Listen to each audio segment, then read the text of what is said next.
As we do many times, we save the best for last. Just a few short announcements before we begin this morning's program. Firstly, everyone received hard keys to their room. Manual keys, Shabbos keys to their room. We must receive those keys in return, as it said on your envelope and in the emails that we sent. Apparently, they're worth a lot of money, to the tune of $100. So if everyone could please return it so we don't have to charge you that money. If you lost the key, you can let me know, you can let the front desk know, and we'll make arrangements. However, it's very, very important that we get those keys back. Of course, if you end up with them back at home and you forgot them, you can email us or contact us. We'll tell you how to get the keys back to us, but it's very important we get those back. Secondly, lunch will not be served or packed until the session is over. We're aiming to finish here at 12 o'clock. If it goes a few minutes over, lunch will wait for you. I know everybody's starving after this weekend. Someone asked me that next year by the conference that we actually weigh people on the way in and charge them according to pound that they gain on the way out. We're considering it. Our actuaries are on the case.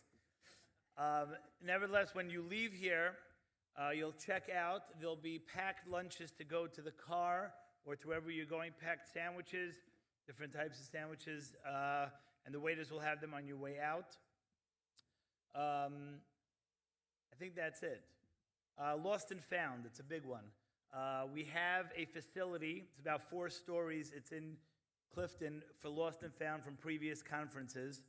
We have tefillin, we have everything that people left here. But if you did, please, again, look around for the things. If you can't find them, better to find them before you leave than to have to call afterwards, so just please check your belongings. This morning's program is an exciting program for 2 guests who actually did not join us over Shabbos. I told them that it was a really boring Shabbos. Everyone's hungry, and we're eager to get out of here. No, these are tremendous speakers and presenters from around the world that have joined us. But to introduce today's session, we spoke an entire weekend about our branches and our heroes out in the field. One of those is Rabbi Simcha Tolan and his wife Esti Tolan, who are here the entire Shabbos from Detroit. And to take it away, to take us through this morning's session to the finale of this year's conference, it's my honor to introduce to you Rabbi Simcha Tolan.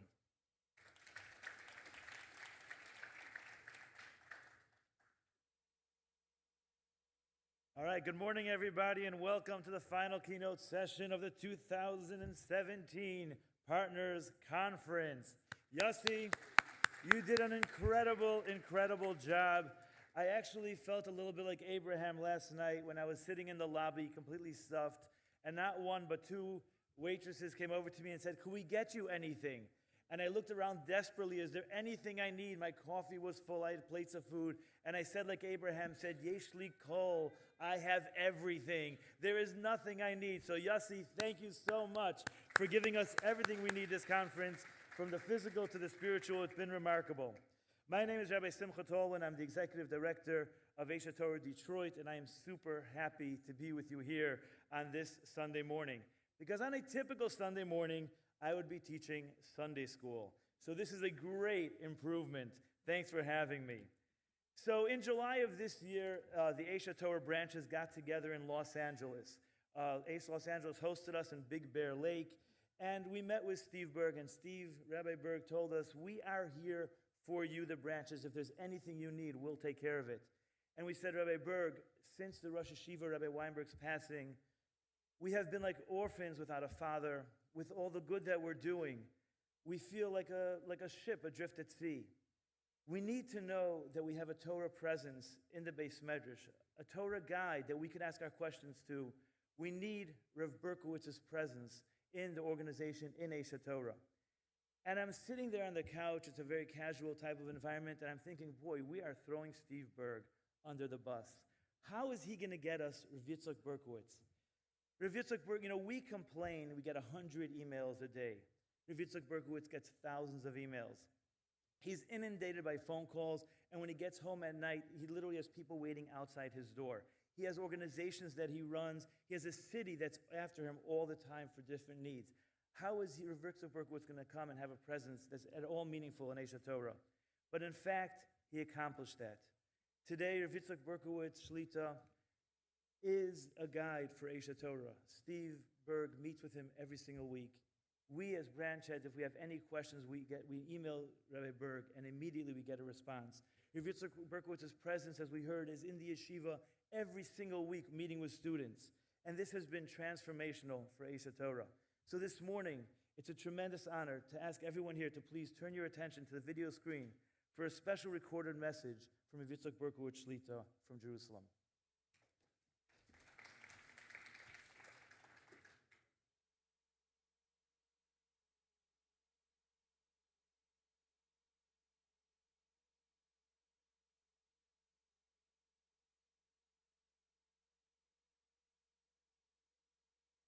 I've been told that I should do stand-up comedy for 60 seconds.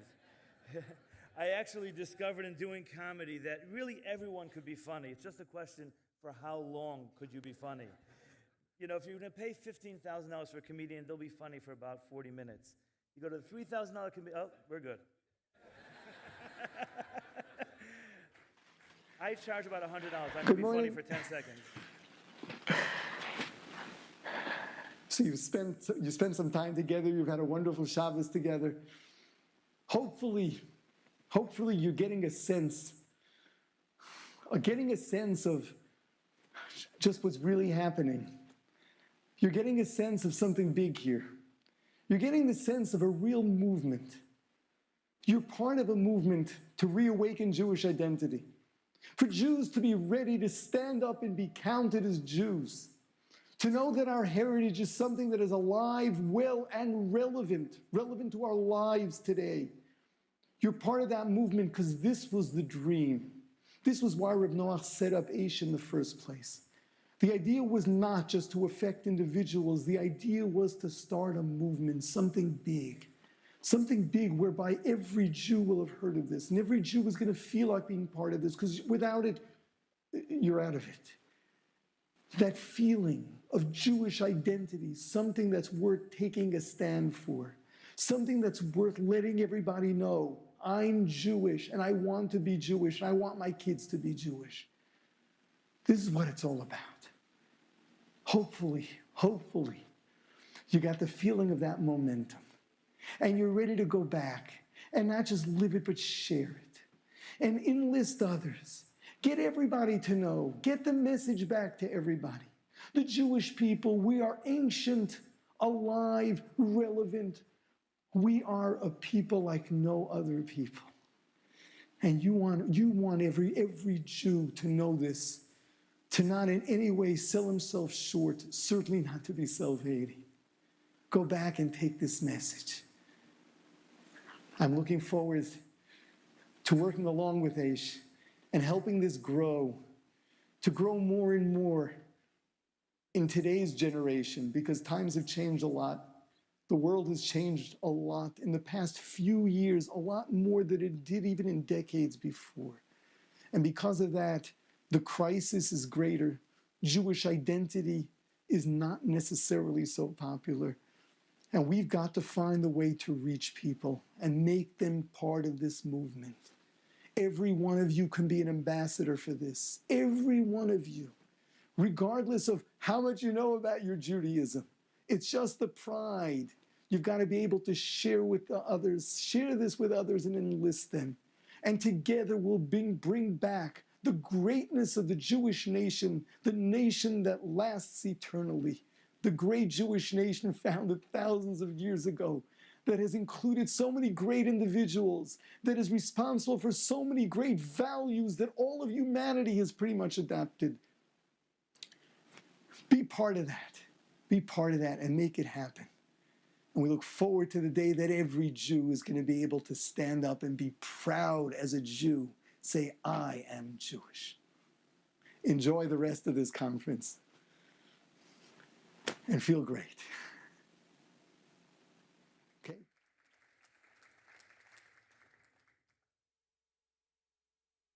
So last night I was having a DMC, a deep, meaningful conversation. The kind you could have after just one too many glasses of wine. And Yisrael Schwartz walked over to me, the son of Rabbi Shalom Schwartz, and he said, you know, Simcha, I grew up always knowing that I am the second generation Aisher. Because you, Simcha, are the first second generation Aisher. And I said, really? Where do you live? He said, I live in Baltimore. I said, and what do you do as a second generation Aisher? He says, me? I work in a pharmaceutical company. I said, really, a pharmaceutical company? How could you call yourself an Aisher? He said, Simcha, are you kidding me? I host Shabbat dinners. I teach classes. I'm recruiting for programs. I'm an Aisher. And I said, Yisrael, you're absolutely right. Rav Noach Weinberg's vision was not to build an organization of people like me getting paid to do what we do. Rav Noach Weinberg's vision was a movement, as you just heard. And a movement is people like Yisrael, and a movement is people like yourselves that take responsibility for Klal Yisrael, responsibility for the Jewish people. Yisrael, you are so right. We are a movement, and every one of you is part of that movement. One such partner is Mayor Sherman. Mayor Sherman, who started what he called the Borough Park Village. It's kind of like a halfway house.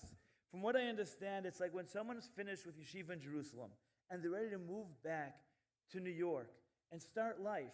There's an adjustment period, and that's where Mayor and the Borough Park Village comes in, with job placement, housing assistance, and transition into normal life. There's got to be a joke there. When Borough Park becomes a transition to normal life, that's remarkable. Mayor, that's amazing. But seriously, Mayor, and you and your village represent part of Aish Torah's movement. It's an honor and a pleasure to introduce everybody to Mayor Sherman, an alumni of Aish Torah.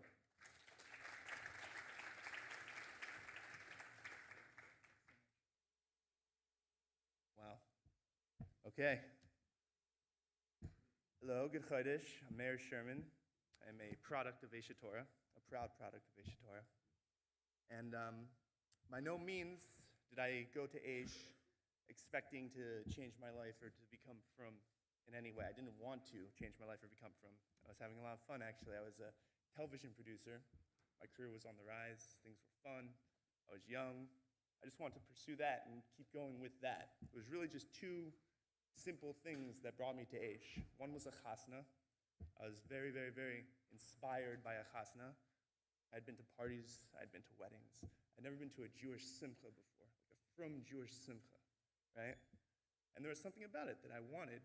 I can't really explain it. I wanted to indulge in it and explore it. And the other thing was my sister. My sister was a Broadway actress, actually. When I was in Hollywood, she was in New York. And she went to Neve for about a year and came back just a complete different person. The woman that left, in comparison to the woman that came back, was night and day, and borderline miraculous, honestly. She was compassionate. She was sneeze, yet expressive. She was content. I actually enjoyed talking with her.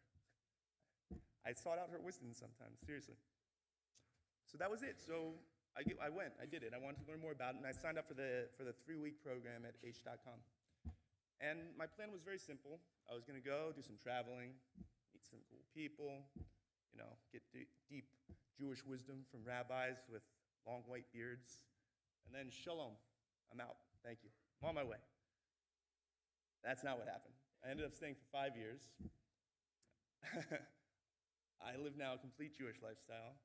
I married my soulmate, an FFB from Borough Park, believe it or not. It is funny. And then, my life is just far more fulfilling and meaningful than I could have ever imagined. So what happened, really? How does Aish Torah turn 3 weeks into 5 years? And for me, for my journey, it was really just 3 components. The encouragement of questions, the deep belief that every Jew, that Aish Torah has for every Jew in their leadership and their ability to change the world. And then finally was the Limud Torah and the excellent rabbis of Aish Torah. And I'll expound. Let me expound really quick in 6 minutes. So my first day at Aish, when I first got there, I was greeted by the jolliest man ever, Rabbi Schwartz, with the biggest smile. And he's showing him around the campus, showing him around the scene, giving me the itinerary. And I'm thinking to myself, wow, this is so beautiful. This is so amazing. What's the catch, right? Like, what kind of an organization flies guys out for free to the most prime real estate in the world? What do they want from me? What am I supposed to do for them? So I asked him, I said very bluntly, I said, Rabbi, what's the catch? What do you want from me? What am I supposed to do for you? Right? And what he said threw me off a bit. He said just that you show up to class and ask a lot of questions. Just ask a lot of questions. So in my day, if I had explored into any other religion, which I did, or ideology, no one encouraged questions. In fact, if you proposed a question that challenged their faith in any way, they shut down and usually just shunned you. Right? So here's a rabbi asking me to challenge him. Cool, I'm in. Okay, and that's what I did. I asked a lot of questions. The big ones, the small ones, day in, day out. And one thing led to the next. And eventually, with the questions comes a very, very, very scary conclusion. God's real. And he exists. And he is heavily involved in my life. So it's like, that's awesome, but God's real? I produce reality TV shows. What do I want to do with God? I don't need God right now. I mean, this is great, but what am I supposed to do with this information? You know? Where do I live? Where do I go? Work is emailing me left and right. What do I tell them? I'm moving to Israel indefinitely? Like, thank you? I don't know how to go about this. I never knew a religious Jew, you know? Where do I live? What am I supposed to do? I saw something very interesting. The guys at Aish who stuck around were going through the same kind of turmoil that I was. In one way or another, one guy, his family, thought he was crazy, fell into a cult, and was out to save him. Another guy dropped a girlfriend of 10 years for no other reason than she was just not Jewish. And we were all in this kind of whirlwind of emotion. And we didn't really know what to do or how to go about it. You know, we're about to embark on this new lifestyle. What do we do? A great camaraderie was built through that. But there was times that we honestly said, you know something, are we all crazy? Is Aish just a nut house? And then that's where the leadership part came in. I'll explain. See, when Avram Avinu, in Parshas Lech Lecha, he left. He left his father's home. He left his society. He didn't know where he was going. He didn't know what he was going to do when he got there. He just knew that the society that he was in was a contradiction to what he believed and knew was correct, and then therefore left for no other reason than truth and integrity alone. And in doing so, he imbued that great character trait into the Jewish people, every single Yid, as that. No great leader or CEO or iconoclast or anybody ever changed the world for the better by following the flock aimlessly. And Avram Avinu established the Jewish people, talked about changing the world. And it's in that Aish Torah, I think, stands alone in excellence. Because they know and recognize that if you come to Aish and you stay at Aish, then by definition it is proof that you are built of the ingredients of everything that it takes to be a leader and change the world. And then therefore they invest in you. And that's what it did. They invested in me. And they invested in all of us. And the proof's in the pudding. The guys of my generation who are at Aish Torah are out there now doing great things for the Jewish people. They abide and subscribe to Reb Noach's teachings and movement, and they're doing amazing things. Are we crazy? Yeah, probably a little bit. You gotta be. What's his name? Steve Jobs. Obviously, Steve Jobs said something great. He said only the people crazy enough to think they can change the world are the ones that actually do. I think they called Reb Noach crazy. They would say, Reb Noach Meshugana. There's the guy who's going to build a Baal Tshuva yeshiva. It's crazy. That was it. The intense belief and the understanding of the character traits of what it takes to change the world and how they bring it out in every Talmud there. And the next was, like I said, the Limud Torah and the excellent rabbis of Aish Torah. Taking on the Gemara was tough. You have to learn a new language, right? You have to learn the new style. But I liken it to going to the gym, really. You start working out, it's not fun. Once you start seeing results, it becomes a little bit more fun. You start getting inspired, right?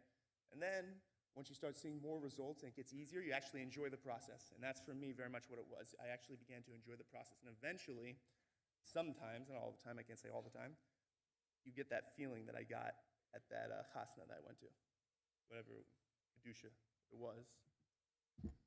So that's it. That's my Aish Torah journey in 6 minutes. And I'm going to end with this. It was a beautiful Shabbos, it was, but it can be more than that. I encourage you, I challenge you. If there's something, anything, you know that you can do a lot for the Jewish people, that you can change this world. So go ahead and do it. Before you leave today, take upon yourself something, anything. Remember, for me, why am I here today? A chasna. Somebody invited me to a chasna, and I was impressed by the changes of my sister. She was just a Kiddush Hashem. That's all we have to do sometimes. Just be a Kiddush Hashem and invite somebody to a chasna or to a simcha, to anything, and can do whirlwinds. Who knows what it can do? So I challenge you, I inspire you to go out, reach out, do that. Thank you so much.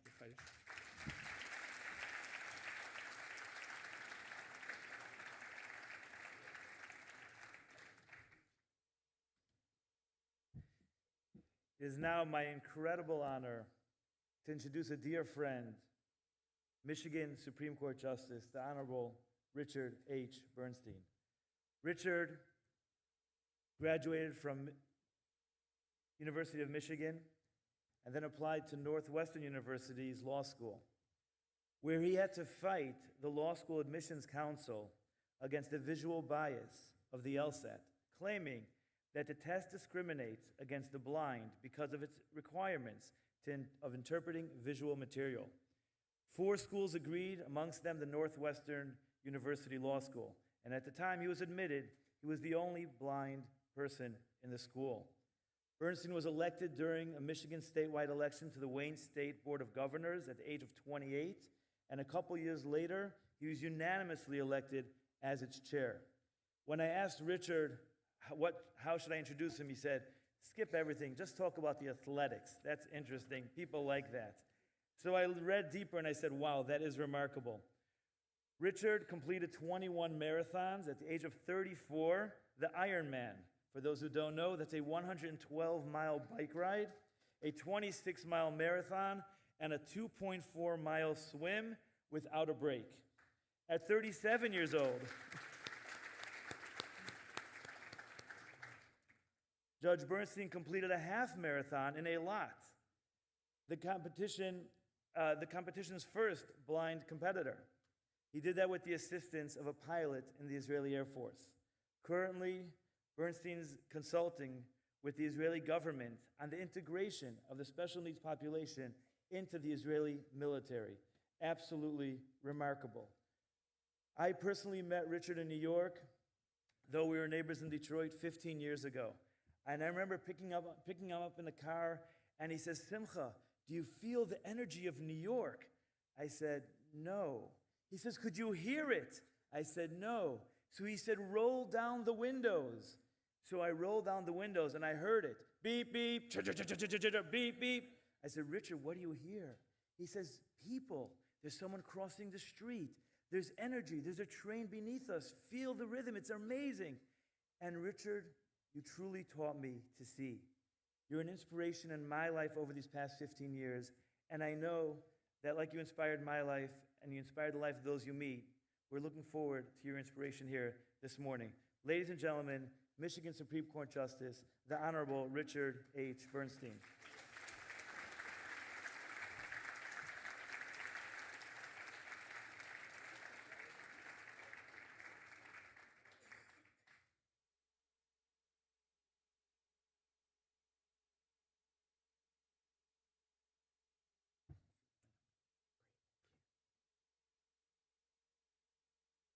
May God bless all who are here today.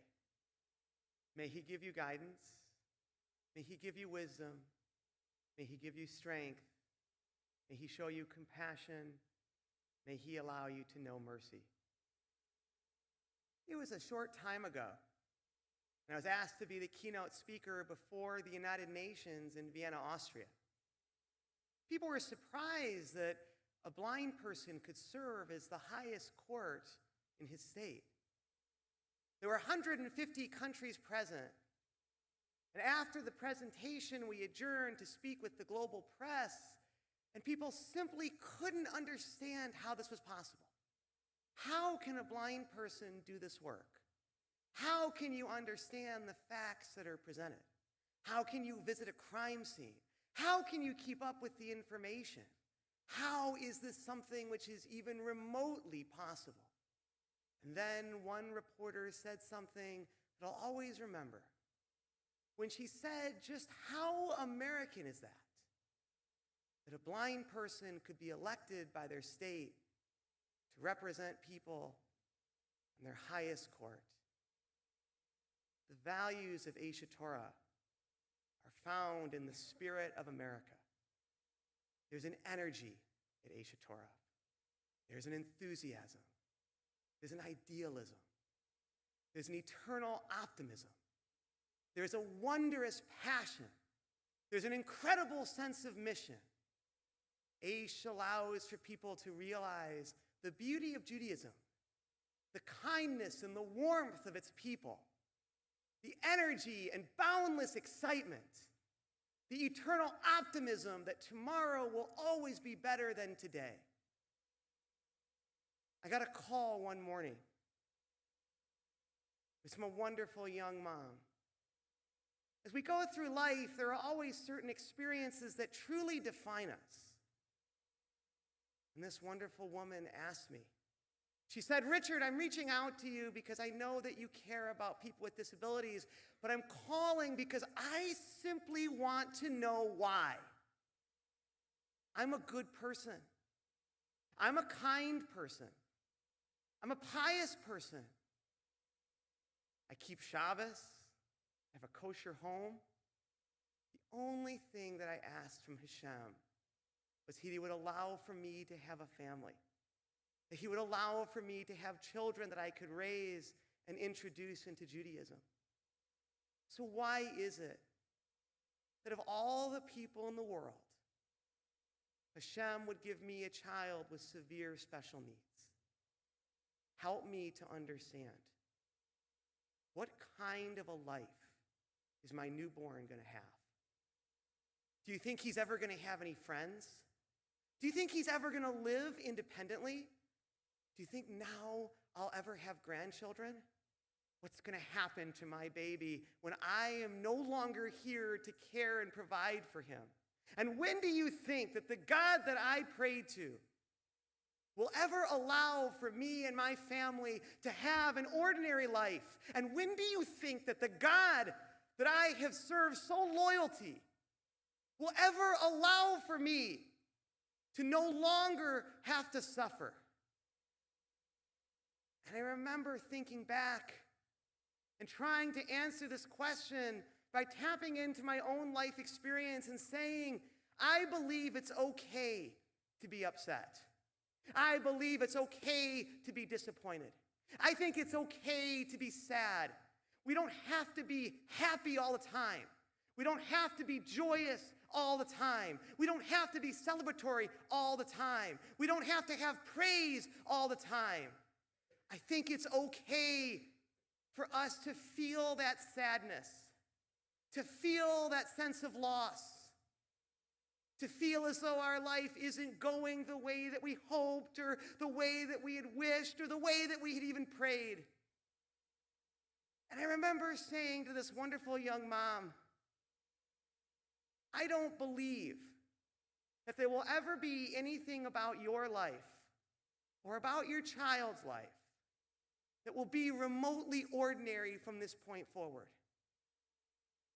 Because I believe that from this moment forward, your family and your child were sent here to not simply be ordinary, but to be extraordinary. And I don't believe that Hashem would ever create any human being with the idea that we should ever have to suffer. There are some who walk among us that do have to struggle. Let us use that struggle to find greatness. Let us use that struggle to find identity. Let us use that struggle to connect with Hashem. I remember as a young judge having a conversation with some other people about what are the qualities that go into being a good jurist? Being elected to Michigan's highest court, I was young and new and excited, but I wanted to understand, what do you think makes a really good judge? You're making decisions that affect the lives of people. You're the last word for the state of Michigan. There's nowhere else to go. People's lives hang in the balance. Their freedom hangs in their balance. So what are the qualities that allow for someone to make the decisions necessary to serve this role, to do this well? And people said, oh, well, to be a good judge, it's all about your academics. It's all about what school, your LSAT score. It's all about your intellectual ability. It's about your ability to research and to write and to publish. Those are the things that make a good judge. It's all about the books. It's all about the academics. I remember thinking that there's something missing. And that was life experience. Hashem gives us our life experience for a reason. He doesn't give us our life experience for joy. He doesn't give us our life experience for happiness. He doesn't give us our life experience for us. He gives us our life experience so that we can have an impact, that we can have an effect, that we can change the lives of those who live and work amongst us. He gives us our life experiences so that we can do something with it. It is our life experiences that create understanding. It is our life experiences that create appreciation. It is our life experiences that give us perspective and understanding and empathy. It is our life experiences that allow for us to have a true and genuine and lasting connection with the Creator. It is our life experiences that give us fulfillment. It is our life experiences that give us purpose. It is our life experiences that give us mission. It is our life experiences that give us ultimate reason for creation. So we come to Aish because we're all looking for something. We come to Aish because we want to find answers. We come to Aish because we've experienced loss. We've come to Aish because we're curious. We come to Aish because we want to have a greater appreciation of the world that lasts and exists around us. We come to Aish so that we can understand what our purpose is, what our reason is. We come to Aish to find the joy in life. We come to Aish to experience the passion that Hashem gives us. But we come to Aish because we want to know why. We want to know why. If Hashem is so great, if Hashem is so merciful, if Hashem is so kind, what kind of a God allows for bad things to happen to otherwise such good people? And why is it that there are some who walk among us that have to know a greater struggle or a greater hardship or a greater challenge than others can possibly imagine or even attempt to understand? As we go through life, there are experiences that define us. And often it is the case that people will say, if you've gone through a trauma, if you've lost a loved one, if you're facing sickness or your family is facing sickness, people will often say, you're going to be fine. You're going to make a complete recovery.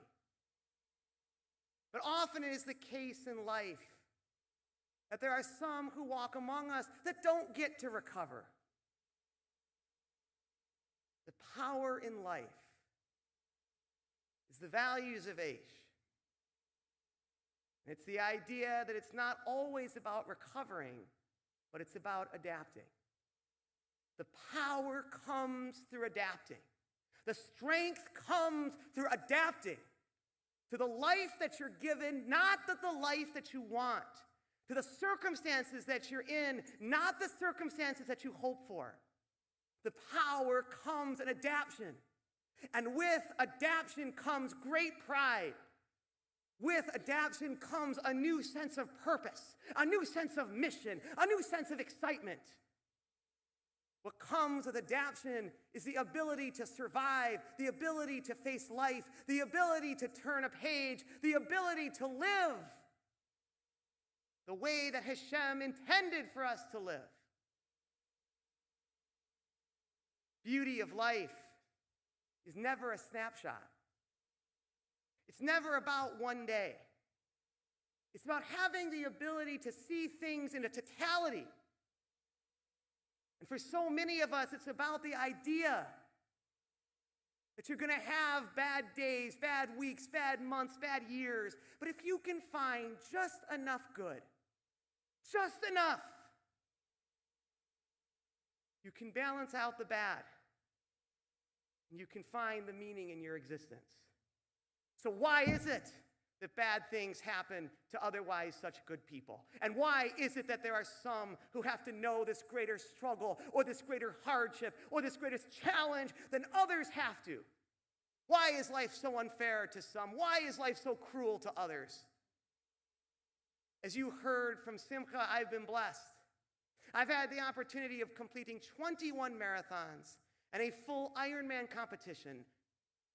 I invite you to picture, if you would, the feeling you would have as you dive into a frigid body of water. As you heard in the introduction, an Ironman is a 2.4-mile swim followed by a 112-mile bike to be completed by a 26.2-mile run. If you stop, if you rest, if you take a break, you run the risk of missing a cutoff. If a cutoff is missed, you will be immediately disqualified from the competition. If you finish at 12:05 instead of 12 o'clock, it is like you were never even there. 2 years of training, work, and effort will literally be for nothing. So I invite you to picture, if you would, the feeling you have as you dive into this frigid body of water. The water temperature being 55 degrees. Imagine swimming in total darkness. You have no idea where you started. You have no idea where you're going. And you have no idea where you are. Being the only disabled competitor, you get kicked in the face over and over again by all the other swimmers. And being blind, you can't brace for the ensuing impact. You try to surface, but it's impossible because there's other swimmers immediately above you. And lastly, others become entangled in the rope that connects you to your guide. And as they become entangled, the rope becomes ensnared. And as the rope becomes ensnared, it starts taking you below the surface. The waves come crashing down. You try to surface, but it's impossible. The more you want oxygen, the harder it is to obtain. When you're looking for a connection with Hashem, you find it at your most vulnerable moments. You find it when you're scared. You find it when you're in pain. We find it when your future is simply unknown.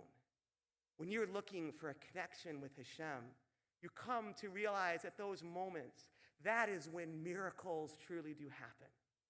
You come to realize that yes, there are some of us whose bodies are mortal, whose bodies are infirmed. But it is always those very people who have spirits that can soar, who have souls that know no bounds. It is always those people that have a resilience that is stronger, that is greater than the weakest of bodies. Yes, our bodies are infirmed. Yes, our bodies are mortal, but it's from that our souls are incredibly powerful and have no limitations. So why is it that bad things happen to otherwise such good people? And why is it that there are some who walk among us that have to know this greater struggle or greater hardship than others? It was a beautiful day here in New York City. At this point, I had done 17 marathons and a full Ironman. It's August 13th, a beautiful, beautiful Monday morning, 85 degrees and sunny, the kind of day you just love to be in the park. I was walking in the pedestrian lane. I can do that because I've memorized Central Park, so I can walk in the lane that serves as circumference without an escort or without a guide. It's a beautiful day. I was thinking about how great life is, actually. And there was a cyclist. A bicyclist was traveling at a speed of in excess of 35 miles an hour, which happens often in Central Park. And this bicyclist was going so fast that he couldn't maintain control. And because he couldn't maintain control, he veered into the pedestrian lane where I was walking and struck me directly in the back. Now, a 35-mile-an-hour impact is catastrophic, to say the least. We have the right to be angry with Hashem, and we have the right to challenge Hashem. We have the right to look up to the heavens and say, no more. I worked my whole life as a blind person to be an athlete. I worked my whole life as a blind person to become a lawyer. I worked my life as a blind person to become independent. No more. Now I have to spend over 10 weeks at Mount Sinai Hospital. And it's those little things in life that you really miss the most. As an athlete, it's difficult to have people carry you or have to touch you. It's hard not to be able to use the bathroom without assistance. It's hard that you're not able to take a warm shower. And it's hard that you can't sleep through the night because the pain is so intense. We have the right to be upset, and we have the right to be angry, and we have the right to speak out. People used to come and they'd visit, and I'd always ask them, so tell me, where are you going after you leave Sinai? And they say, oh, I'm going to go and pick up some groceries. I want to go meet some friends for dinner. Oh, I got to pick up my dry cleaning. And they'd say it in a very rudimentary, mundane way. And I'd always say, those are the things that you have to cherish. Those are the things that you have to enjoy. Those are the things that make life great. Those are the things that create life at its essence and its core. That ability to go to the lobby. That ability to go outside and feel a fresh burst of air. That sense of riding on a subway or taking a taxi, going to the park, sitting in a restaurant, savoring the cuisine, having wonderful conversation, being able to hear the glasses as they clink, tasting that wonderful food. Hashem is with us in the little things. He's with us in the things that we don't always notice, that we don't always see. But that through our experiences, we truly come to know him. We truly come to find him. We truly come to connect with him. He's with us in the small things. It's the small things that make life great. It's the small things that give it meaning. It's the small things that give it joy. It's the small things that give us our dignity. It's our life experiences. Find the reason. Find the joy. Find the purpose in the experiences that Hashem gives to us. The more challenging the experience, the greater the purpose. The greater the mission, the more important it ever could be. I just came back from Spain. Yesterday, in fact. Working with the Supreme Court there to allow for people who are blind to serve as judges. Also working with the government there so that people who are disabled can have the right to vote. Often in some cultures, it's believed that if you have a disability, you shouldn't be able to vote. You shouldn't have the ability to become a judge, have a profession, be independent. I remember speaking in Spain, and I remember saying, the people that you have denied the right to vote are the ones who have the most to say. They are the ones who have the most to share. They are the ones with the experiences that give them the greatest knowledge, that give them the greatest insight. They are the ones with the deepest purpose and the most wondrous of missions. They are the ones whose voices should always be heard. For it is those who struggle, it is those who know pain that Hashem cares for the most. That Hashem is always there for. That Hashem is always guiding. That Hashem is always looking over. And I would venture to say that from our own life experiences are the ones who have the greatest connection, greatest understanding. We battle and we fight and we challenge and we get angry and we do all those types of things. But isn't that the sign of a real relationship? Isn't that the sign of a true parent and child? Isn't that the way it's truly supposed to be? My last moments that I have with you today, I ask for you as you go on your journey to celebrate every small victory. Celebrate every small joy. There is no victory that shouldn't be celebrated. There is no joy that isn't worth admiration. In my situation, I would celebrate the fact that I could sit up in bed. I would celebrate the fact that I could start using a walker. And I would celebrate the fact that this one-time marathoner and Ironman could find his way to the end of the ward and reach the nurse's station. It was a short time ago, and it was time for the New York City Marathon. Now, running the New York City Marathon was going to be difficult with a shattered hip and crushed pelvis. It would be painful. It would be hard. People would ask, why would you do this? What's the point? You're not going to beat your past record. You used to be a fast runner. But it would be a marathon nonetheless. It would be an experience nonetheless. It would just be different. It would be a different challenge. It would be a different experience.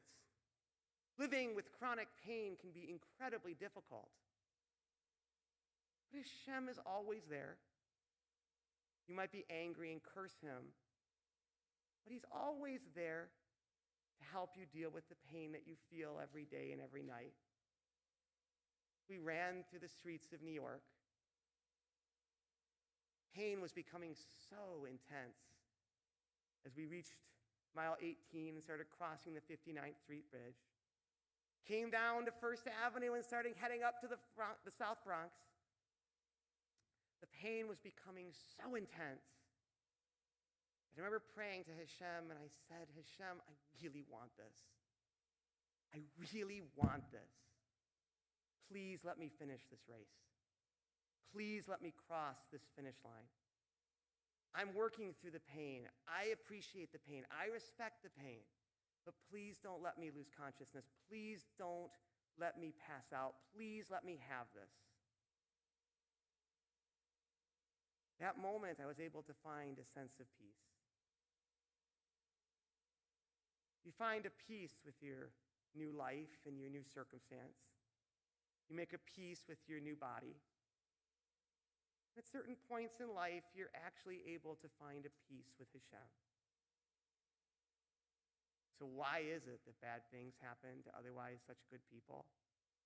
Why are there some who have to walk amongst us that know a greater struggle, hardship, and pain than others can possibly imagine or attempt to understand? I think we learn from Aish a valuable lesson about life. At a certain point, you just simply can't spend your time and your energy and your effort trying to get over it. Realize you simply have no other option, no other choice, but to just get on with it. And often it is those who know struggle, heartache, and pain that will do what is hard to achieve what is great. We must look at our life as a great novel. Within any great story, there will be chapters. Chapters of pain, chapters of setback, chapters of frustration. It's only through those chapters you can come to find hope, joy, and triumph. Let us celebrate life for its good and for its bad. Let us celebrate why we are here and why we are created. Let us celebrate the experiences that the Creator gives to us. Let us celebrate the idea that extraordinary things can, will, and must happen for us all. For ultimately, if I didn't have the experiences that I did, I wouldn't be a good justice. I wouldn't be kind. I wouldn't be patient. I wouldn't be as understanding. I wouldn't be able to empathize. Those skills would be absent. It is through the experiences that Hashem gives us that we can serve others, that we can impact others, that we can make a difference for others. Let us celebrate life. Let us celebrate Hashem. And let us celebrate the idea that yes, our bodies are mortal, our bodies are infirmed, but it is our spirits and souls that truly know no bounds.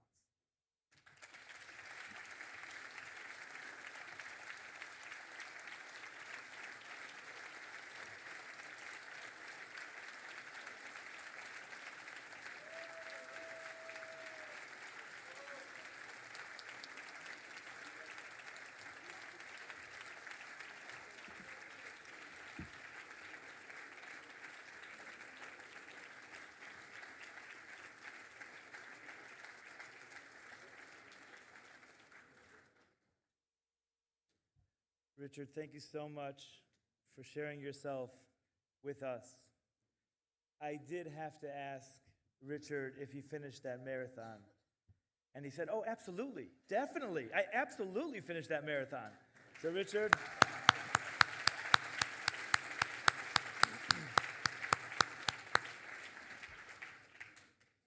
It is now my incredible honor to introduce Rabbi Shlomo Farhi. But before I do, I just want to mention that following Rabbi Farhi's presentation, we're going to be hearing from Rabbi Elliot Matthias, Director of Hasbara Fellowship, for final remarks. Rabbi Farhi, who's joining us today for the conference, is Israeli-born and American-raised. Rabbi Shlomo Farhi was brought up in the Syrian community in Deal, New Jersey. He has lived in London with his wife and 5 children for the past 10 years and is the founder and director of Chazak, a dynamic educational organization catering to the specific needs of UK's Sephardic community.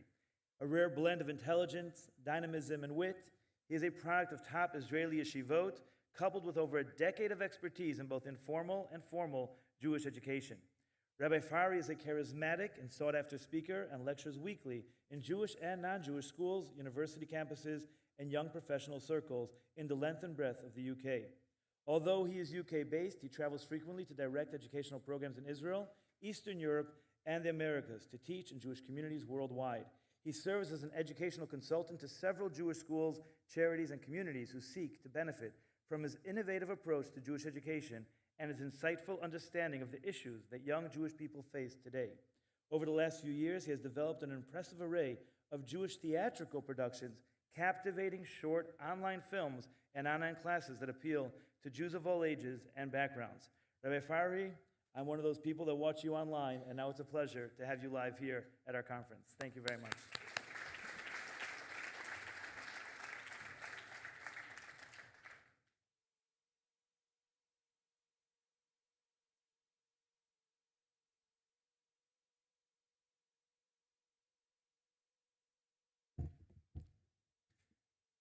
Wow, that's quite scary. I'm one of those people who watch you online. I also have to update that bio. I now have 6 children. Thank you very much. It's a massive achievement. Okay. So the name of this class was Digging Deep, the Giants That Walk Among Us. And it's quite fun.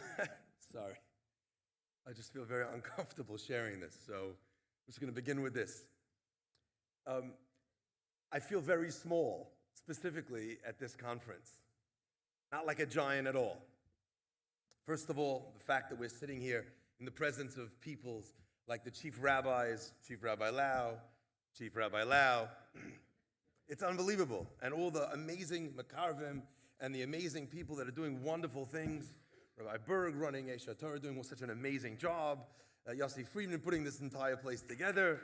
You know, the person who first actually brought me to come to Aish, by the way, many years ago, who I'm embarrassed to say, he got me to work for Aish with a line that some of you may find is familiar. He said, why don't you come to London? I said, I have no plans of moving to London.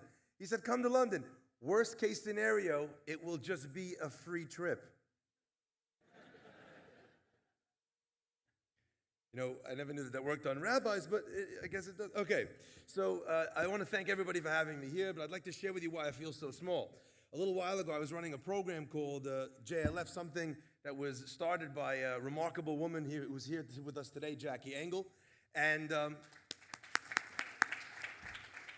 we rearranged our entire schedule in order to be able to have the former chief rabbi, Rav Yisrael Meir Lau Shlita, come to speak to our group. We moved an entire day to the other side, changed all of the activities that were supposed to happen. Everything moved in order to be able to allow us to hear from him in Tel Aviv. Disaster. So I get a phone call from the guy who's in charge of running the trip for logistics, and he happens to be South African. So, you know, I don't know if you noticed when Rabbi Goldstein Shlita, when he spoke, South Africans speak a little bit differently than Americans do. I don't know if you noticed this, right? And the guy says to me, he says, you know, I just got a phone call from Rabbi Lau's daughter, and she said that he needs to, he unfortunately won't be able to make it because he's going to be checking hospitals today. So I said, I can't believe it. Today of all days, he needs to go checking the hospitals, you know, for kashrus, for this, for that, for kohanim. Like, you know, we changed our whole program, you know, just in order to be able to hear him. Is there any way, please go back to his daughter and ask her to ask Rav Lau if he could figure out a way of checking the hospitals on another day and coming to see us according to the schedule. He says, okay.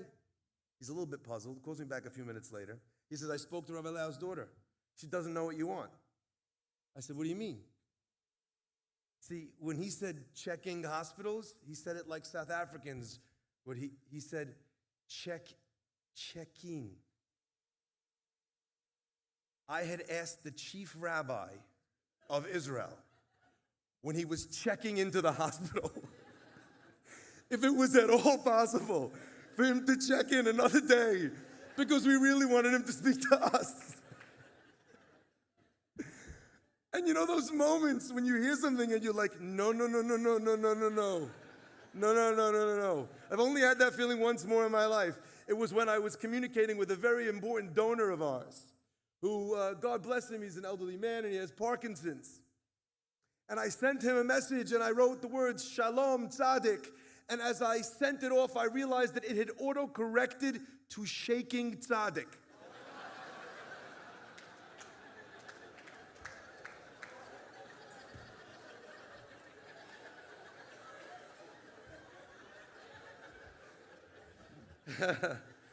Oh boy.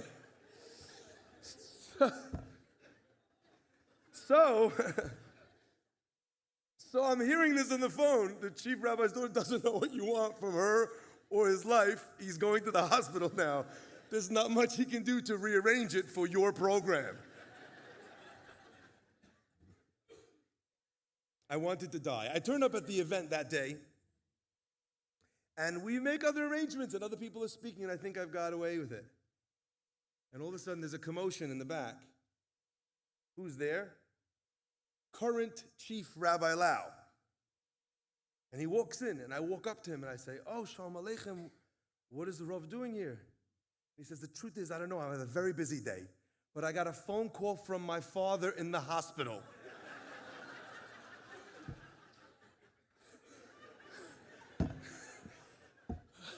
I said, do you know who I am? He said, no, and I ran.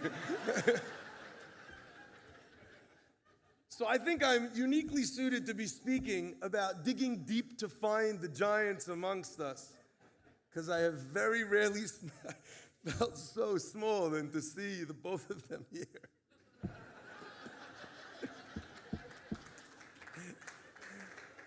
And some of you were wondering why I only came Sunday. Let's get cracking. The Torah is full of unbelievable messages expressing to us what it means to be great. But the fantastic thing about the way the Torah expresses greatness is that it is often in a way which you would not have thought of at first glance. And I want to speak about one of these cases because I believe that it carries a fantastic message, especially for a partners conference run by Aish HaTorah. One of the greatest leaders the Jewish people have ever had was a young man called Shmuel. Shmuel's mother, Hannah, had difficulty having children, and she prayed with all of her heart. So much so, with such sincerity, that prayer becomes the cornerstone and the way that we learn how to pray for all of time.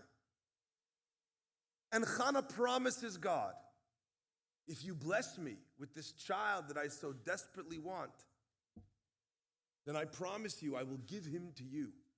From the young age, he will be here in the temple serving you. Hannah miraculously has a baby. And as a young child, that child is brought to the temple and he serves Hashem under the tutelage of the great Eli HaKohen. He's still a young man when one night, in the middle of the night, Shmuel hears a voice, and the voice says, Shmuel. Shmuel jumps out of bed and he says, Hineni, here I am. He goes running into the next room, into the room of Eli HaKohen, this elderly man who was infirm, who was unable to see, who needed the help, and he was sure it was Eli that was calling him. He'd never experienced prophecy or a divine message before. So he comes into the room and says, yes. And Eli HaKohen says, it is not I that woke you up. And I want to read you these words. Vayomer hineni, here I am, ki karasali, because you have called to me. Vayomer, and he says, lo karasi, I did not call you. Shuv shechav, go back to sleep. Shmuel goes back to sleep, but it happens a second time. Shmuel, he wakes up, runs into the other room. Hineni, here I am, you called me. Eli HaKohen says, I didn't call you, go back, sleep. Shuv shechav. A third time it happens. He runs in the room. Now it's just getting annoying. And Eli HaKohen says, it wasn't me. But if you hear the voice again, if you hear the call once more, answer it and say, Daber Hashem, speak Hashem, ki shomea avdecha, because your servant is listening, is ready to receive your message.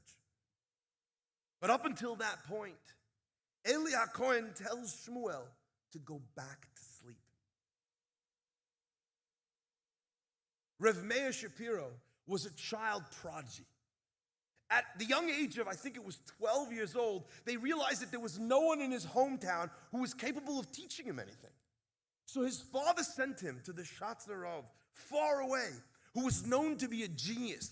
He studied with his children, who were also brilliant minds. And even though they were older than him, Rev Meir Shapiro came and studied with these older boys with the Shatzarov. But when they weren't learning, they would do old grown-up things, and he would play in the backyard. He was a kid. He played with the Shatzarov's kids. And he would tell them as a young boy of the dreams that he had. Not just of studying, not just of having a yeshiva, but of starting a movement. Getting every Jew quite literally on the same page, where everyone would study the same book on the same day, and a Jew from New York that would travel all the way to Israel, or from Israel to Europe, or from Europe to wherever, they'd arrive and they'd be on the same page, able to learn with their brothers a blot Gemara, a page of Gemara. The kids told him, Mayor, stop having these dreams. What are you doing? Grow up. Just sit there, study, do your thing. Shuv shechav. Go back to sleep. Because make no mistake, doing the right thing, but not the thing that you were made to do, is going back to sleep. He grows up, and history is made. He presents his idea to the Chafetz Chaim, and in an instant, it seems, it's taken up across the whole world. Years later, after the world is learning Daf Yomi, today it numbers in the hundreds of thousands. When they make these massive siyumim in football stadiums, in Madison Square Garden, in Binyanei Ha'umah. Years later, he's speaking at a convention, maybe like this, and he hears that the Shatzer Rebbe's daughter is in attendance. He sees her husband and he says, "Is it all right? Please, would you tell your wife I'd like to have a couple words before she leaves?" She comes over and he says, "Hello, so nice to meet you. I just wanted to thank you for all the time that I spent in your house, in your parents' home. I want you to promise me one thing," he says. "You now run many schools filled with young women. You teach them, you inspire them, you push them to grow. Promise me you won't do to them what you once did to me. Tell them to go back to sleep." Could you imagine what would have happened? Shmuel gets the call again and again and again. But what would have happened if it only would have been called once? And he would have thought it wasn't, because how could it be that this is coming to me? Who am I to do this? Who am I to be this? And the message he gets from his leader, from his teachers, from his parents, from his society is, "You're right. You're nothing. It can't be that he's talking to you."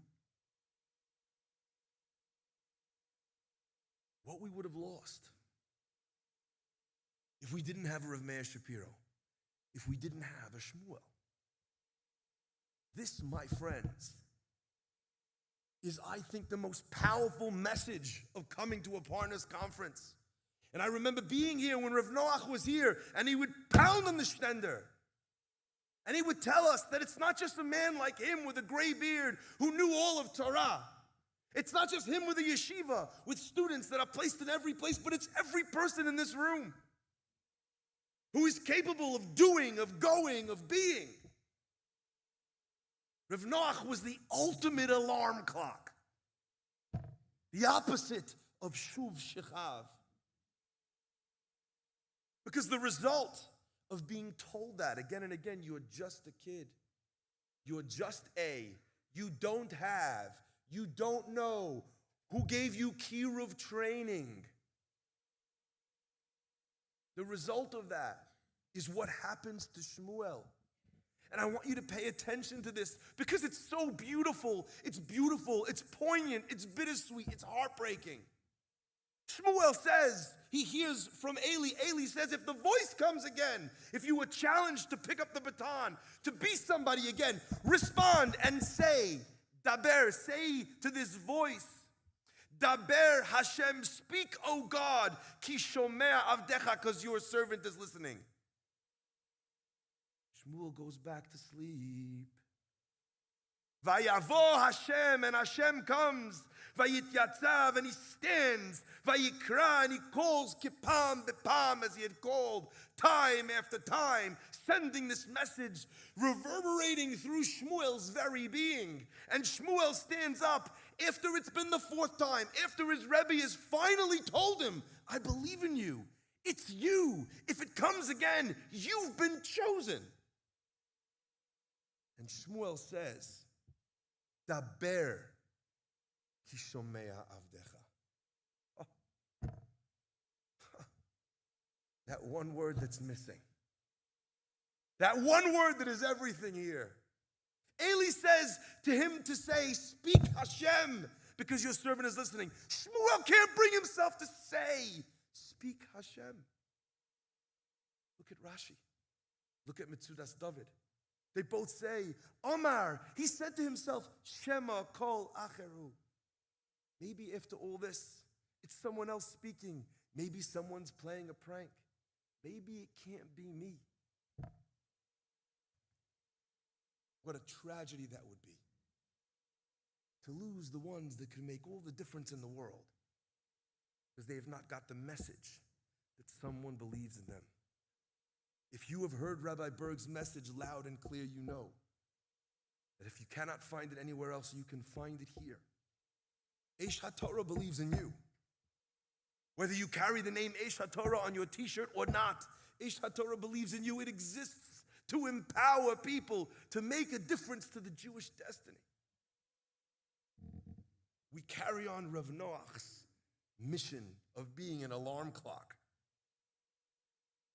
You know, there are two words in Hebrew which represent different ends of the spectrum. When a child becomes a man and accepts the yoke of mitzvot, he is known as a bar mitzvah. At the apex of his career, the epitome of his growth, he gets smicha and he's called a rav. Bar, child, and rav are the same letters.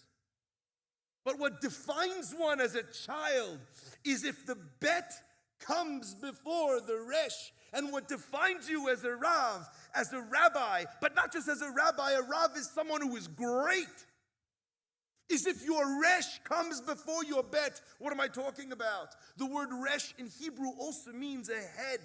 The word bet also means, the letter bet also means a house. What motivates you? What guides you? Is it your house or is it your head? When Abraham is chosen for his epic journey to be the man who would be God's flag bearer on earth, he is told and commanded in that initial journey, Lech lecha me'artzecha, leave your country. Lech lecha, leave your country. Moladetecha, the place of your birth, mi bet avicha, the house of your father. And the commentators ask, surely that's a redundancy. All it needed to say was leave your country. If you leave your country, you've automatically also left your city. You've also left your father's home. And the concept is driven home with all of its force. Hashem was telling Abraham not to leave physical places, but the manifestations of each of those places. Your home is a place where people decide sometimes for you who you are going to be. Sometimes people are living vicariously through you. Sometimes we become byproducts of people who are in our homes. We develop into somebody because of a dominant or passive brother or sister. We develop into someone because of an abusive or a kind father or mother. But that's not you. That's some reaction to a circumstance. So Hashem says to Avraham, leave that. Leave Moladetecha, leave the city. We know the cities that we grow up in like the palm of our hand. If you drop us anywhere in the city, we know how to get to anywhere else. We know the shortcuts. Leave behind your comfort. I sat and interviewed a man who works for an unbelievable company. He's a man who got his start in the business that he was in. He was working in IT for the Economist Group. His name is Mr. Andrew Rashbas. They promoted him to be the CEO of the Economist Group. An IT guy. He doesn't know anything about finance or journalism. He then gets picked up to become the CEO of Thomson Reuters, a news agency's news agency. He doesn't know anything about news. And then he moves to Euromoney. He's not done finance. And I asked him, how did this happen? How did you get to where you got to with the training that you have? And he said something to me, which first I thought was a self-deprecating joke, but then I realized the power of what he was saying. He said, I never let myself get too good at anything that I couldn't do something else. The comfort that we feel that locks us into places where we could be doing so much more. Lech lecha, Hashem says to Abraham to leave it. But what I found fascinating about this, and I shared a couple days ago with Rav Schiff, was that whilst Abraham is given commandments of everything he needs to leave, he's not told where to go. In this journey of excellence, of achievement, of greatness, it's not about going somewhere. It's about the process of cutting ties with the things that hold us back. When a person can weaken the Yetzer Hara that tries to inhibit him, he doesn't need to go somewhere. Automatically, his neshama guides him to places that he'd never thought possible or she'd never believed were achievable. Because inside, we are great. We are powerful. We are infinite. We are expansive. We are not ego-driven. Elokai nishama shenatata bi tehora. We have a holy, pure neshama, a piece of Hashem invested in each and every one of us. So long as we can leave behind these things, we achieve unbelievable, unimaginable things.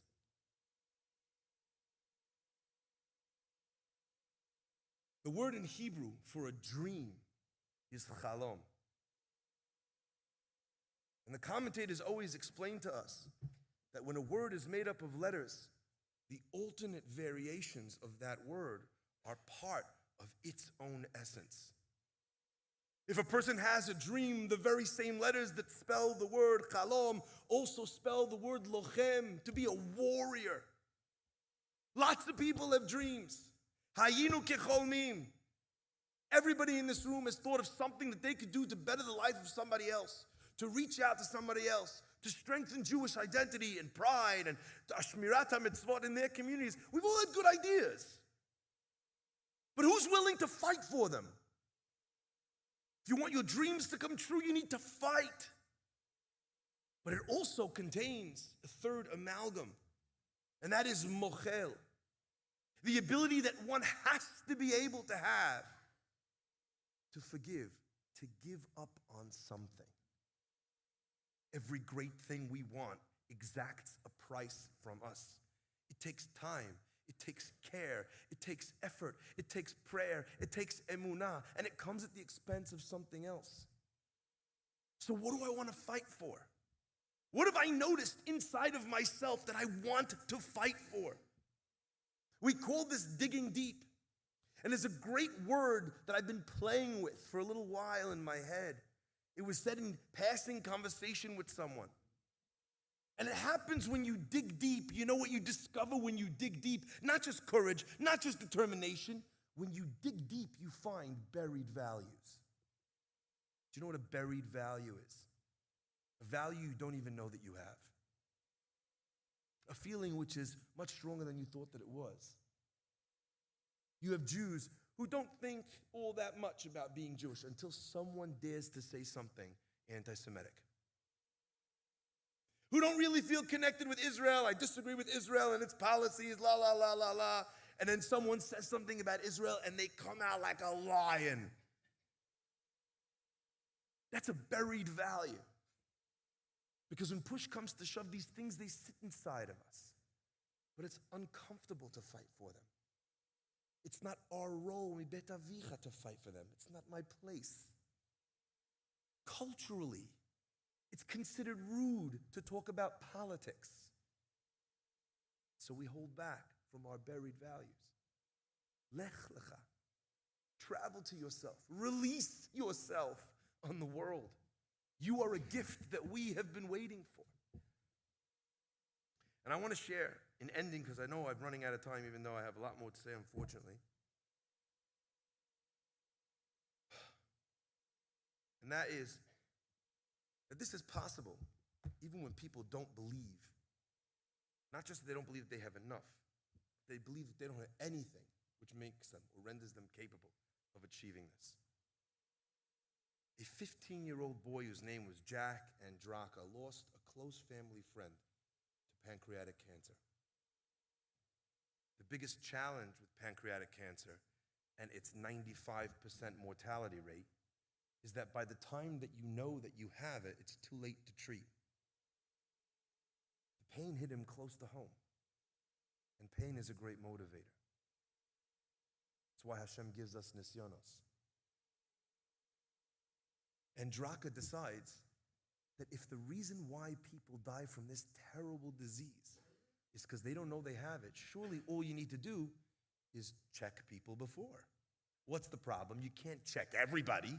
It's too expensive. So a 15-year-old boy sends off 200 emails to universities, to labs, to ask them for lab time so he can work on his idea, to develop something which ultimately would become a strip that one could put blood on, that would be able to detect early on that someone had the markers for pancreatic cancer.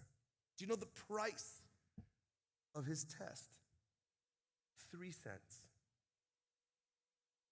If it goes ahead and they wind up getting approval, it will be something that every single person can get tested for with minuscule costs.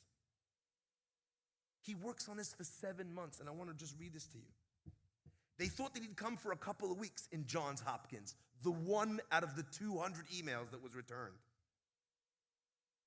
The young scientist worked for 7 months, every day after school, and often on Saturdays, he's not Jewish, until after midnight, subsisting on hard-boiled eggs and Twix. Another sign that you know he wasn't Jewish. There'd have been a lot more food. As his mother dozed in the car in a nearby parking garage. He labored through Thanksgiving and Xmas. He spent his 15th birthday in the lab. Rabotai, when you know what you believe in, you find it within yourself to be able to exert, to fight, to give up on things for your dream, for our dream, for Klal Yisrael's dream. Hayinu kecholmim, we have been waiting for a day of peace for so long, a time when we're allowed to live in our own country, when we're not vilified for defending our own citizens. But that dream needs people to fight for it. And I'm sitting in a room with hundreds of people who are those people. We need to stop looking for the giants amongst us and realize that those giants are us. May HaKadosh Baruch Hu bless our endeavors. And we be zochet to see an Aish Partners conference like this, double, triple, quadruple in size, as many, many more people take on the mission and recognize that they have it within themselves to be able to do something beautiful, something big in their world, so long as there's someone sleeping in the car in the parking garage, believing that they can do it. There's an entire team of people who believe in you. So let's get to work.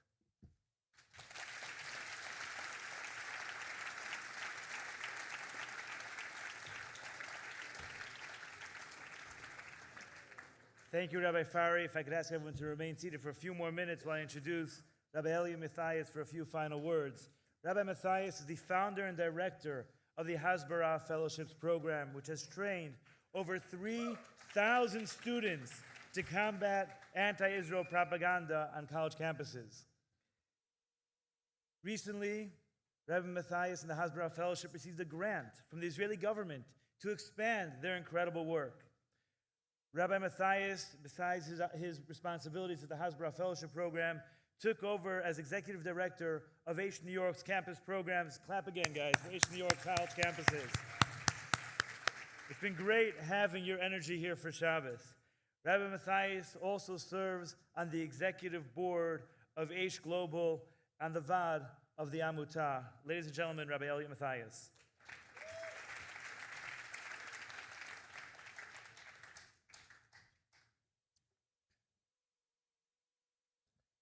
The wrap-up job, never easy. The Aish Conference is my favorite weekend of the year. Actually, 15 years ago, I was engaged to my wife, and I actually had my ufruf, the celebration before you get married, at the Aish Conference 15 years ago. And that made me realize something profound. Why is the Aish Conference my favorite conference of the year? The food is good, but that's not the reason. Actually, Yossi, last night I heard a rumor that between 3:30 and 4:30 in the morning, there was no food out in the lobby. I don't know what's going on here. Do a little better next year. But that's not the reason why. And it's not the reason. Even the speakers, I mean, listen to what we just heard, unbelievable. Having the chief rabbis, the rabbis from the Aish branches, this has been incredibly inspiring. But that's not, for me, the reason either. The reason why, for me, the Aish Conference is my favorite weekend of the year is because this is when we come together as a family. What is a family? A family is created in two ways. One way is through blood. You're born into a family. You can't choose who your family is. But there's another way a family is created. I know I've had the experience, maybe other people have had this experience. Have you ever been in Israel and you see if you're with an IDF soldier and they run into another soldier that they served with, and they're like blood brothers. They've literally put their lives on the line for each other. They are so close, you would think that they were literally blood brothers, that they literally grew up in the same house. Why? Because they have a common mission. They have a common purpose. They have literally dedicated their lives to that common mission. And to me, that is what Aish Torah is about. Aish Torah is about the common mission we have, and to come together for a weekend and spend that weekend together and a Shabbat together with people that we have a common mission in and mission with. That is family. But a conference has to come to an end. I was thinking about it this morning. The end of Shabbat, it can be a sad time. You've connected to Shabbat in a meaningful way, but it's also the most uplifting time. You've sat through an entire Shabbat. You've gained everything, all the spirituality, the time with your family and your friends, and the wisdom you can gain. You've gained through the entire Shabbat. You're at the pinnacle. But when we make Havdalah, our sages tell us that when you look at the candle, the Havdalah candle, it literally can give a person sight.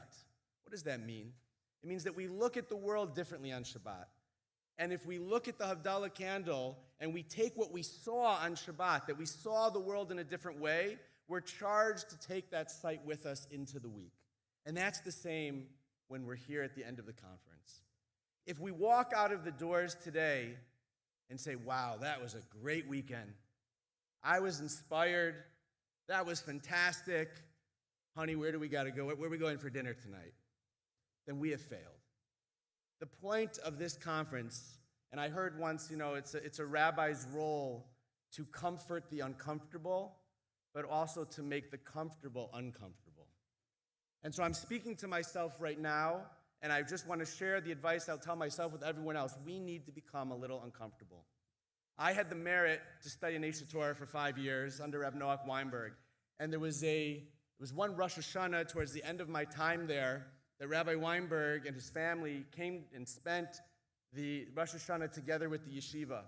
And we were sitting over the meal, and a few of the guys in the yeshiva had the idea, you know what? Let's stand up and tell Rabbi Weinberg what we appreciate about him. Why we have a karat tov, what do we appreciate about Rabbi Weinberg? So I had been there a few years, I felt a little comfortable, maybe a little too confident. Stood up in front of Rabbi Weinberg, said, Rabbi Weinberg, I want to tell Rabbi Weinberg why I appreciate Rabbi Weinberg. And I appreciate Rabbi Weinberg, I said, because Rabbi Weinberg, every step of the way, Reb Noach has made me feel uncomfortable. I walked into Aish Torah, graduated from a good university, wanted to go to law school, felt confident, had the world in front of me, thought I knew a lot. And I walked in and he asked me some very basic questions. What would you rather be, happy or rich? Are you eating to live or are you living to eat? Are you a body or are you a soul? I was really uncomfortable. But then I adapted, I joined, I became part of Aish Torah, I started studying, and I started to feel comfortable again. And he looked at me and said, really, you're here? Are you taking your studies seriously? Do you know that there's 613 mitzvot? Do you know them all? Have you memorized them all? Have you studied this tractate? Have you studied that? And I realized I wasn't being serious. And I was uncomfortable again.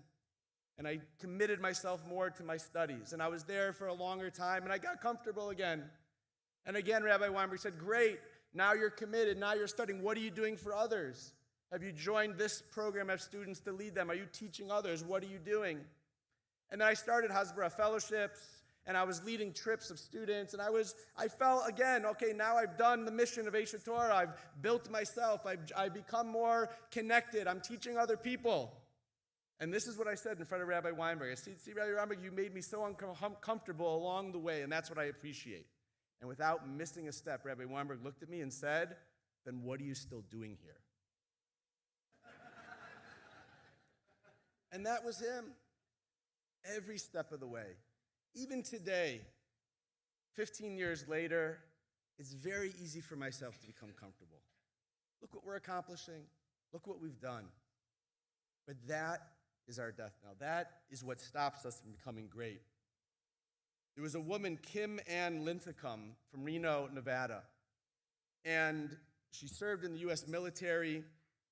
She had a 10-year-old daughter, has a 10-year-old daughter. And this past September, she was watching television, and she saw the destruction of Hurricane Harvey in Houston. And she made a decision on the spot while she was watching television. She said, I'm going to Houston. And within 3 days, she was in Houston, volunteering for the Red Cross. She was leading a shelter for people who weren't healthy enough to evacuate. And she said, I guess I'm just doing what I would want someone else to do for me. She said, I hope that my 10-year-old daughter sees what her mother will do for other people.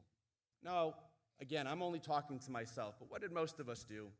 We saw what was happening in Houston. Maybe we changed the channel. Maybe we sent a text message to donate $5, right? What's the difference between Kim Ann and us? How do we get out of our comfort zone? How do we realize, no, it's not that someone else is going to get the job done, that it has to be that the buck stops with us? How do we realize, you know what? Yes, it might be a little bit uncomfortable to reach out to another person, to try to impact another person, to inspire another person. Maybe they're going to say no. Maybe they're going to laugh at us, whatever it might be. But we have to get out of our comfort zone. We have to take that step. And that is really my message for everyone here. If we all, like I said, walk out of these doors and say, wow, what a weekend, and it ends there, we have failed.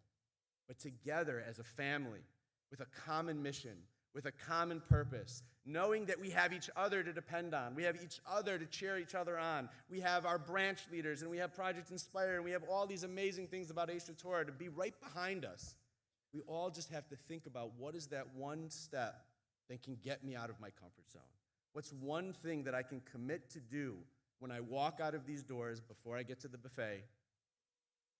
One thing that we can all commit to do to help the Jewish people, to connect a person to the beauty of Judaism, to think about the state of the Jewish people, how many Jews are not connected, but even more importantly, to be on fire.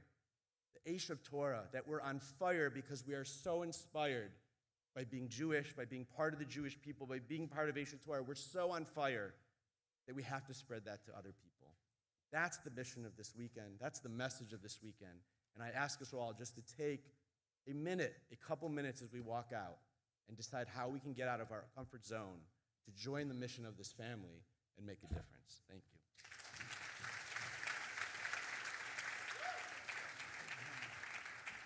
Thank you, everybody. Just a reminder, final checkout today is 12:45. Mincha is going to be right here in this ballroom as soon as I conclude here. Again, your hard keys, please return them. Lunch is on your way out to the garage. Thank you all for joining us this weekend. We look forward for you to bring your friends and join us again here next year. Thank you.